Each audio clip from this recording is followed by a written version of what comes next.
कि इकोसिस्टम में हमने आपको पिछले टर्न पे प्राइमरी प्रोडक्टिविटी और सेकेंडरी प्रोडक्टिविटी समझाई थी जिसमें हमने आपको ये भी बताया था कौन कौन से फैक्टर हैं जो आपके प्रोडक्टिविटी को अफेक्ट करते हैं।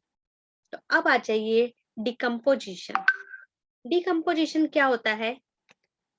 कॉम्प्लेक्स ऑर्गेनिक मॉलिक्यूल को माइक्रोबियल एक्टिविटी के द्वारा सिंपल फॉर्म में कन्वर्ट करने का प्रोसेस कहलाता है डिकम्पोजिशन। मतलब कॉम्प्लेक्स ऑर्गेनिक मटेरियल को माइक्रोबियल एक्टिविटी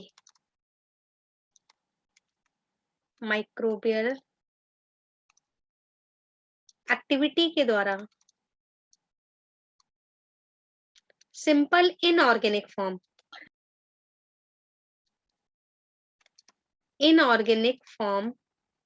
में कन्वर्ट करने का प्रोसेस कहलाता है डिकम्पोजिशन। आपको मालूम है जो ऑर्गेनिक मटेरियल है इनऑर्गेनिक एलिमेंट से ही मिलके बने हैं। तो ये आपके कॉम्प्लेक्स ऑर्गेनिक मटेरियल जो आपके सिंपल इनऑर्गेनिक आपके सब्सटेंस में कन्वर्ट हो जाते हैं, तो यही प्रोसेस कहलाता है डिकम्पोजिशन।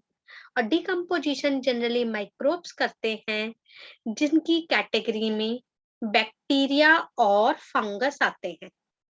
तो बैक्टीरिया और फंगस जिनको हम जनरली डिकम्पोजर्स भी कहते हैं और यही आपके रिड्यूसर्स भी कहलाते हैं, जो कॉम्प्लेक्स ऑर्गेनिक मटेरियल को डिकम्पोज करके सिंपल फॉर्म में कन्वर्ट कर देते हैं। तो ये जो कॉम्प्लेक्स ऑर्गेनिक मटेरियल है जो डिकम्पोजिशन के लिए रॉ मटेरियल का काम करता है, यही आपके रॉ मटेरियल होता है। इसको हम कहते हैं डिट्रीटस। ये क्या कहलाएगा? डिट्रीटस। जैसे सॉइल में डेड ऑर्गेनिज्म पड़े हैं, प्लांट के जो पार्ट डेड हो गए हैं वो पड़े हैं, जो भी गंदगी पड़ी है वो सारी ऑर्गेनिक मटेरियल क्या कहलाएंगे? डिट्रीटस। इन्हीं डिट्रीटस को माइक्रोबियल एक्टिविटी के द्वारा सिंपल फॉर्म में कन्वर्ट किया जाता है। तो ये आपके जो रॉ मटेरियल है डिकम्पोजिशन के लिए उसे कहते हैं हम डिट्रीटस। ठीक है। अब आइए कौन कौन से स्टेप आपके डिकम्पोजिशन में आते हैं देखते हैं। सबसे पहले आ जाइए फ्रेगमेंटेशन।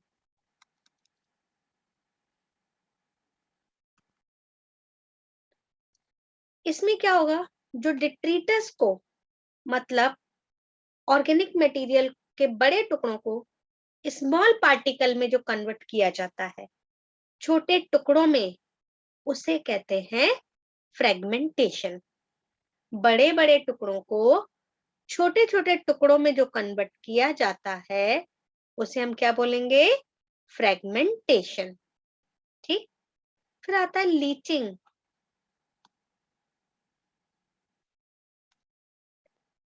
लीचिंग क्या है?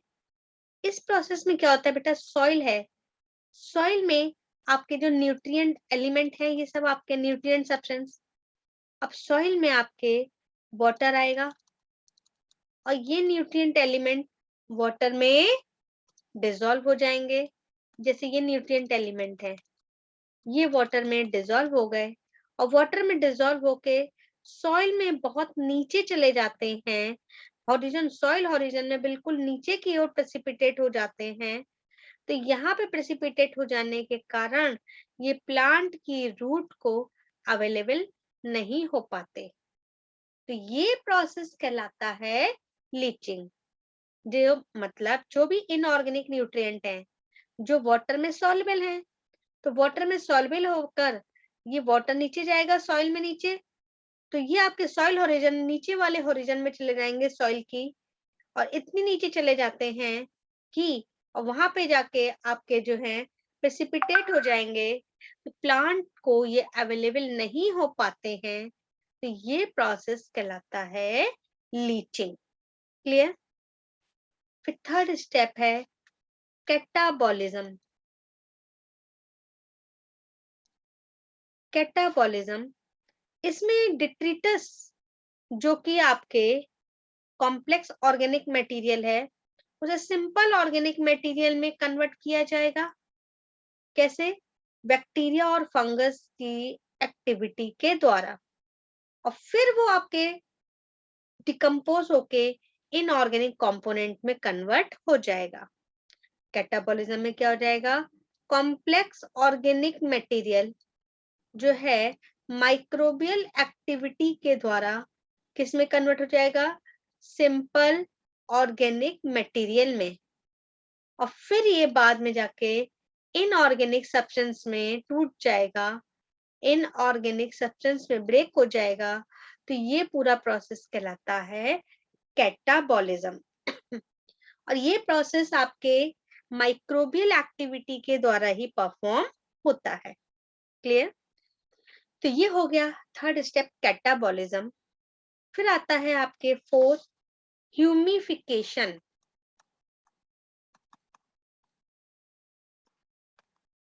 ह्यूमिफिकेशन क्या है आपके? इसमें जो ये डिकम्पोज होके मटेरियल आता है, ये डार्क कलर का एमोर्फस मटेरियल होता है। डार्क कलर का एमोर्फस कोलोइडियल सब्सटेंस बनता है जिससे कहते हैं ह्यूमस।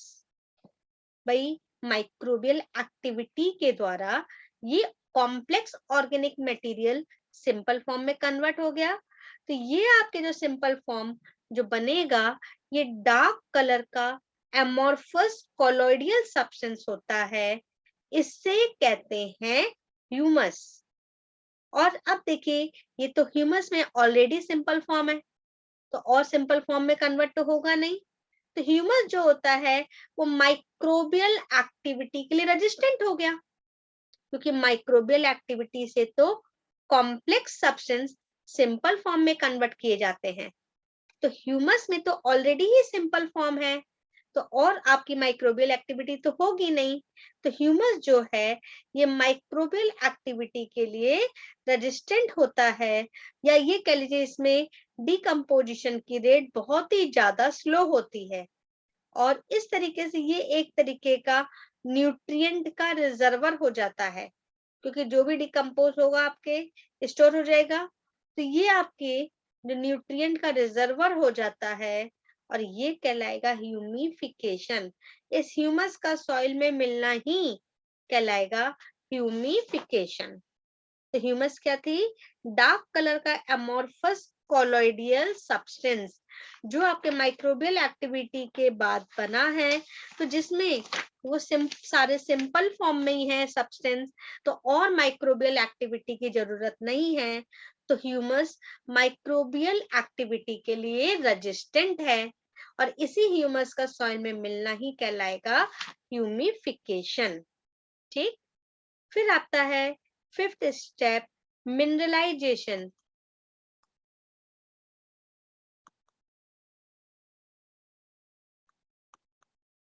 मिनरलाइजेशन, ये जो आपके ह्यूमस बना है माइक्रोबियल एक्टिविटी से, इसमें आपके इनऑर्गेनिक सब्सटेंस हैं। ये इनऑर्गेनिक सब्सटेंस सॉइल में मिलेंगे और प्लांट के लिए अवेलेबल होंगे, तो ये कहलाता है मिनरलाइजेशन। भाई ह्यूमस में आपके इनऑर्गेनिक सब्सटेंस आ गए ना, क्योंकि कॉम्प्लेक्स ऑर्गेनिक मटेरियल डिकम्पोज होके सिंपल फॉर्म में कन्वर्ट हुआ, तो वो सिंपल फॉर्म इनऑर्गेनिक सब्सटेंस हुए, और ये आपके जो इनऑर्गेनिक सब्सटेंस है सॉइल में मिलेंगे, और जिससे कि प्लांट के लिए मिनरल्स अवेलेबल हो जाएंगे, तो ये कहलाएगा मिनरलाइजेशन। तो ये थे आपके डिकम्पोजिशन के डिफरेंट डिफरेंट स्टेप। ठीक। सबसे पहला स्टेप क्या था आपके? फ्रेगमेंटेशन, बड़े टुकड़ों को छोटे टुकड़ों में कन्वर्ट करना। फिर लीचिंग, जो वाटर सॉल्युबल सब्सटेंस है सॉइल में इतने नीचे चले जाएंगे कि प्लांट के लिए भी अवेलेबल नहीं होंगे। कैटाबॉलिज्म, कॉम्प्लेक्स ऑर्गेनिक मटेरियल को सिंपल ऑर्गेनिक मटेरियल में कन्वर्ट करना, ये कहलाएगा आपके कैटाबॉलिज्म। और ये जो आपके कैटाबॉलिज्म से जो सिंपल इनऑर्गेनिक सब्सटेंस बन रहा है, जिसमें कॉम्प्लेक्स मॉलिक्यूल सिंपल फॉर्म में कन्वर्ट हो गए हैं माइक्रोबियल एक्टिविटी के द्वारा, इसे कहेंगे ह्यूमस। और ये डार्क कलर का अमोर्फस मटेरियल होता है ह्यूमस, और ह्यूमस का सॉइल में मिलना ही कहलाएगा ह्यूमिफिकेशन। फिर ये सॉइल में आपके मिनरल्स प्रोवाइड करेगा, जिससे कि ये आपके मिनरल्स प्लांट के लिए अवेलेबल होंगे, तो ये कहलाएगा मिनरलाइजेशन। ये हुए बेटा डिकम्पोजिशन के डिफरेंट स्टेप। क्लियर? आगे आप लोग को अब आ जाइए factors affecting the rate of decomposition. तो कौन से फैक्टर हैं जो डिकम्पोजिशन की रेट को डिटरमिन करते हैं? तो सबसे पहले आ जाइए डिट्रीटस का कॉम्पोजिशन, केमिकल कॉम्पोजिशन ऑफ डिट्रीटस। जो भी आपके डिट्रीटस मतलब कॉम्प्लेक्स ऑर्गेनिक मटेरियल, उसका केमिकल कॉम्पोजिशन क्या है, वो भी आपके डिकम्पोजिशन की रेट को डिटरमिन करेगा। अगर केमिकल कॉम्पोजिशन में लिग्निन या चिटिन ये सारे सब्सटेंस ज्यादा हैं, तो डिकम्पोजिशन की रेट स्लो होगी। ठीक, लिग्निन या चिटिन जैसे सब्सटेंस हैं तो डिकम्पोजिशन की रेट स्लो होगी। लेकिन अगर जो आपके डिट्रीटस में नाइट्रोजनस और वाटर सॉल्युबल सब्सटेंस हैं, nitrogenous and water soluble, nitrogenous and water soluble substance हैं, तो उसमें डिकम्पोजिशन की रेट हाई हो जाएगी। ठीक, जैसे सेलुलोज, ये सारी चीजें स्टार्च, तो वो आपके डिकम्पोजिशन की रेट को बढ़ा देंगे। लेकिन लिग्निन चिटिन वगैरह हैं तो डिकम्पोजिशन की रेट कम होगी। तो ये आपके केमिकल कॉम्पोजिशन जो डिट्रीटस के हैं, ये भी आपके डिकम्पोजिशन की रेट को डिटरमिन करते हैं। दूसरा आता है क्लाइमेटिक फैक्टर, क्लाइमेटिक फैक्टर। तो आपको मालूम है डिकम्पोजिशन के लिए दो आपके फेवरेबल कंडीशन होती हैं, एक तो हाई टेम्परेचर और दूसरा आपके मॉइस्चर। ठीक, तो हाई टेम्परेचर वार्म कंडीशन और दूसरा मॉइस्चर तो मॉइस्ट एनवायरनमेंट, ये दोनों कंडीशन ही आपके जो है डिकम्पोजिशन के लिए फेवरेबल है। टेम्परेचर एंड आपके मॉइस्चर, ये दोनों चीजें आपके क्लाइमेटिक फैक्टर है। जो ये हाई टेम्परेचर मॉइस्चर, ये दोनों चीजें डिकम्पोजिशन की रेट को बढ़ा देती हैं। तो देखिए इसीलिए गर्मी में खाना जल्दी खराब हो जाता है। खराब होना मतलब फर्मेंट होना, और कौन करेगा फर्मेंट? बैक्टीरिया और फंजाई। तो ये भी आपके डिकम्पोजिशन ही हुआ, आपके फर्मेंटेशन। तो इस तरीके से कुछ क्लाइमेटिक फैक्टर जैसे हाई टेम्परेचर और मॉइस्चर जो कि आपके डिकम्पोजिशन की रेट को बढ़ा देते हैं। वही आपके लो टेम्परेचर पे रखें तो आप देखिए गर्मियों में अगर फ्रिज में चीजें रखते हैं तो वो जल्दी खराब नहीं होती, क्योंकि लो टेम्परेचर डिकम्पोजिशन की रेट को कम करता है, जबकि हाई टेम्परेचर बढ़ा देता है। वही आप गीले हाथ से अगर सब्जी वगैरह ले रहे हैं या अचार निकाल रहे हैं तो जल्दी खराब होगा, क्योंकि उसमें मॉइस्चर पहुंच जाएगा और मॉइस्चर से वो जल्दी खराब हो जाएगा। तो इस तरीके से high temperature and no moisture, यही आपके कोरोना के समय ये आपके जो डिकम्पोजिशन की रेट को हाई करते हैं। ठीक, तो ये हुआ आपके फैक्टर्स जो डिकम्पोजिशन की रेट को आपके अफेक्ट करते हैं।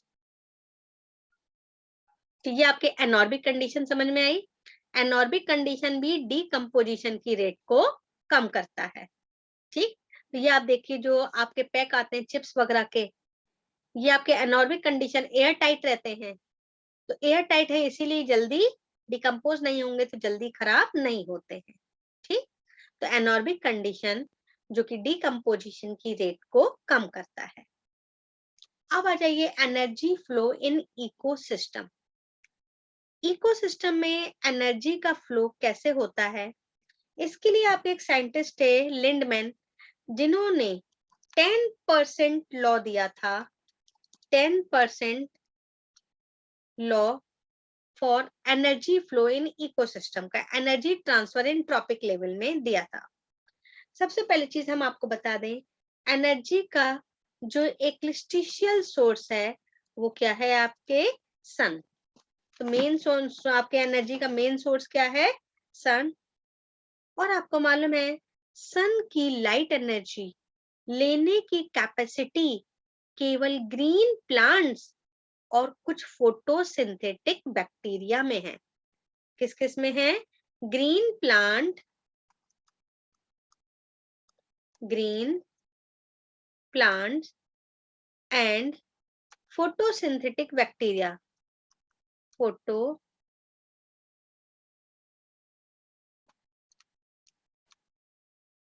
सिंथेटिक बैक्टीरिया, इनमें ही है ग्रीन के सन की लाइट एनर्जी को लेने की कैपेसिटी, जिसको वो अपने अंदर फोटोसिंथेसिस के द्वारा फूड के फॉर्म में कन्वर्ट कर देते हैं। तो आपको मालूम है जितना भी फूड ये बनाएंगे उस फूड का 90% तो ये खुद यूज करेंगे, बचेगा 10% जो इनका वेट बढ़ाएगा और वो आपके दूसरे ट्रॉपिक लेवल के ऑर्गेनिज्म ले लेंगे, मतलब प्राइमरी कंज्यूमर, प्राइमरी कंज्यूमर। भाई ग्रीन प्लांट जो फूड बनाएंगे, जितना फूड बनाएंगे उसका 90% वो खुद अपने लिए यूज करेंगे, अपने कामों के लिए, एनर्जी देने के लिए, डिफरेंट फंक्शन के लिए। बचेगा कितना, 10%। तो ये जो 10% बचेगा वो इनका वेट बढ़ाएगा, इनके अंदर स्टोर हो जाएगा और स्टोर होगा तो इनका वेट बढ़ेगा। और फिर जब प्राइमरी कंज्यूमर इन्हें खाएंगे तो वो 10% एनर्जी किसके अंदर चली जाएगी, प्राइमरी कंज्यूमर के अंदर। तो प्राइमरी कंज्यूमर को कितनी मिली, ये आपके प्रोड्यूसर जो कहलाते हैं ग्रीन प्लांट्स, फोटोसिंथेटिक बैक्टीरिया, ये सब क्या कहलाते हैं, प्रोड्यूसर्स। तो प्रोड्यूसर के पास बची 10%, वो कौन ले लेगा, प्राइमरी कंज्यूमर। तो प्राइमरी कंज्यूमर जिनको आपके इसकी जो 10% एनर्जी मिली है, वो जो बची है वो मिली है। अब इस 10% एनर्जी का ये 90% खुद यूज करेंगे। जो 10% एनर्जी मिली है प्राइमरी कंज्यूमर को, उस प्राइमरी कंज्यूमर, ये प्राइमरी कंज्यूमर उस 10% का 90% खुद यूज करेंगे। जो 10% मिली है उसका भी 90% खुद यूज करेंगे, बचेगा इनका 10% जो इनके अंदर स्टोर होगा, इनका वेट बढ़ाएगा। और वेट बढ़ाएगा तो उसको खाएंगे कौन, सेकेंडरी कंज्यूमर्स, सेकेंडरी कंज्यूमर। तो प्राइमरी कंज्यूमर को खाया सेकेंडरी कंज्यूमर ने, और प्राइमरी कंज्यूमर के पास स्टोर कितनी थी, 10%। वो 10% किसके पास चली जाएगी, सेकेंडरी कंज्यूमर को। तो सेकेंडरी कंज्यूमर को प्राइमरी कंज्यूमर का 10% मिला है। तो ये इस 10% का 90% खुद यूज करेंगे, बचेगा 10%। मतलब सेकेंडरी कंज्यूमर के पास जो 10% बचा है वो लेंगे आपके टर्शरी कंज्यूमर। तो देखिए इस तरीके से हर ट्रॉपिक लेवल में केवल 10% एनर्जी का ही फ्लो हो रहा है।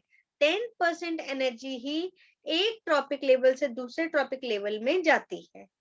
क्यों, क्योंकि जितनी भी एनर्जी इनको मिलेगी या बनाएंगे उसका 90% तो वो खुद अपनी एक्टिविटीज के लिए यूज करेंगे, बचेगा 10% जो उनके ऊपर वाले ट्रॉपिक लेवल में जाएगी।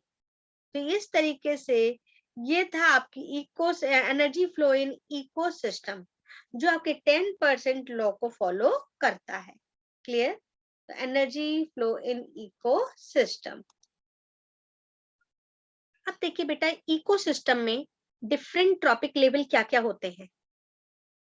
हमने आपको बताया था इकोसिस्टम में जितने भी बायोटिक कंपोनेंट है, जितने भी लिविंग बींग्स हैं, उनको हमने 3 कैटेगरी में डिवाइड किया था, प्रोड्यूसर, कंज्यूमर एंड डिकम्पोजर्स। ठीक है, तो इसमें आपके यही ट्रॉपिक लेवल है। सबसे पहला ट्रॉपिक लेवल है प्रोड्यूसर्स का, फिर दूसरा ट्रॉपिक लेवल है कंज्यूमर, और कंज्यूमर में भी कई कैटेगरी है, primary consumer, secondary consumer, tertiary consumer, और उसके बाद क्या आ जाएगा, डीकम्पोजर्स। तो ये सब इकोसिस्टम के अलग अलग ट्रॉपिक लेवल हैं। ठीक, इन्हें हम क्या बोलेंगे, डिफरेंट ट्रॉपिक लेवल। तो ये आपके प्रोड्यूसर, सबसे पहला ट्रॉपिक लेवल किसका हो जाएगा, प्रोड्यूसर्स का, ट्रॉपिक लेवल 1। फिर आपका दूसरा ट्रॉपिक लेवल प्राइमरी कंज्यूमर, फिर तीसरा सेकेंडरी कंज्यूमर, चौथा टर्शरी कंज्यूमर, और फिर आपके डिकम्पोजर्स।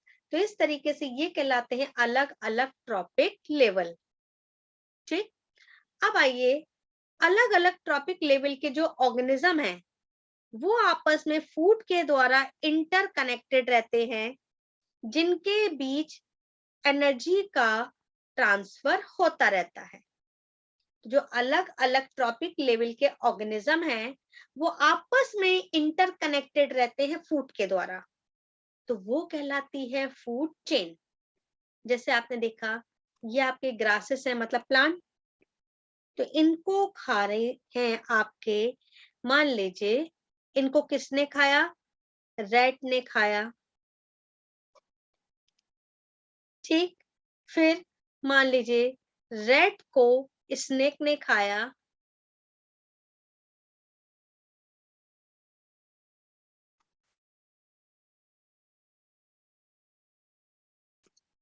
ये रैट को स्नेक ने खाया, फिर मान लीजिए स्नेक को किसी और ने खाया, ठीक है, नेवले ने खाया। तो इस तरीके से इसने इसको, तो ये एक सीधी चेन बनती जाएगी ना, इसे कहते हैं फूड चेन, सिंपल। और जैसे ग्रासेस को मान लीजिए गोट ने खाया, गोट को लायन ने खाया, तो ये आपके लिए चेन बन गई ना, इसे क्या कहेंगे, फूड चेन। तो ये आपके सिंपल फूड चेन हो गई। फूड चेन बेटा दो टाइप की होती है, grazing food chain and detritus food chain. पहली है आपके grazing food chain,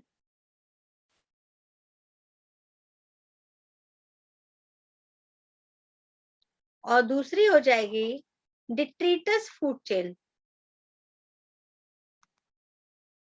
detritus food chain, grazing food chain में क्या है, ये आपके प्लांट से स्टार्ट हो गई, जैसे प्लांट्स को गोट ने, गोट को लॉइन ने, ठीक है, तो इस तरीके, या गोट को मैन ने, तो ये आपके प्लांट से स्टार्ट हो रही है, ये हो जाएगी आपकी ग्रेजिंग फूड चेन। दूसरा है आपके डिट्रीटस फूड चेन, जो डेड ऑर्गेनिक मटेरियल से स्टार्ट होगी।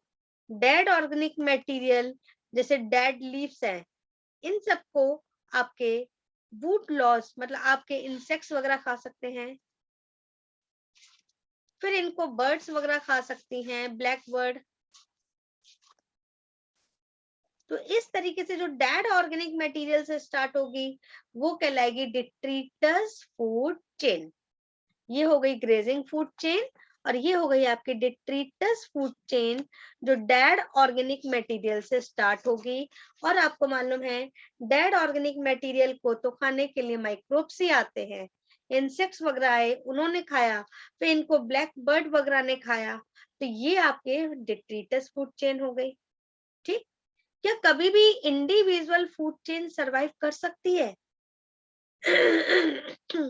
एक अकेली फूड चेन कभी भी सरवाइव नहीं कर सकती।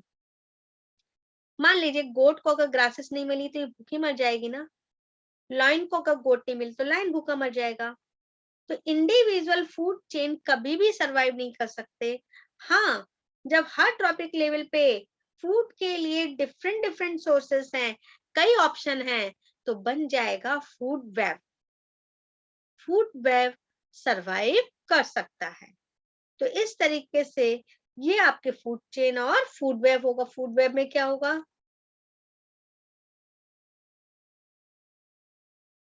फूड वेब में ये आपके हर आपके टॉपिक लेवल पे बहुत सारे ऑप्शन होंगे। देखिए कैसे हम आपको बताएं। देखिए हमने आपको बताया एक सिंगल फूड चेन सरवाइव नहीं कर सकती। जब कई फूड चेन आपस में इंटरकनेक्टेड हो जाएं तो वो क्या बन जाएगी? Food web. और फूड वेब सरवाइव कर जाएगी क्योंकि फूड वेब में हर टॉपिक लेवल के लिए कई ऑप्शन होंगे। जैसे ये ग्रास हो गई, ये प्लांट हो गई, ये शख्स हो गई, आपके इनको खाने वाले आपके रैट भी हैं, इनको खाने वाले गोट भी हैं, ग्रासोफर भी है। ठीक, फिर आपको इनको खाने वाली कैट भी है, लॉयन भी है, ये हो गई। तो इस तरीके से हर टॉपिक लेवल में कई कई ऑप्शन हो गए ना। अगर इसको ये नहीं मिला तो ये खा लेगा, इसको ये नहीं मिला तो ये खा लेगा। ऐसे ही आपके लॉइन को ये नहीं गोट नहीं मिला तो और कुछ खा लेगा। तो इस तरीके से कई कई ऑप्शन है। डियर भी मान लीजिए, डियर भी हो गया तो लॉइन को गोट नहीं मिले डियर खा लेगा। तो इस तरीके से हर टॉपिक लेवल में कई कई ऑप्शन हो जाएंगे फूड के लिए। तो मतलब बहुत सारी फूड चेन जब आपस में इंटरकनेक्टेड हो जाएं, नेटवर्क बना लें, तो उससे हम कहते हैं फूड वेब। तो ये हो गए आपके फूड वेब। क्लियर?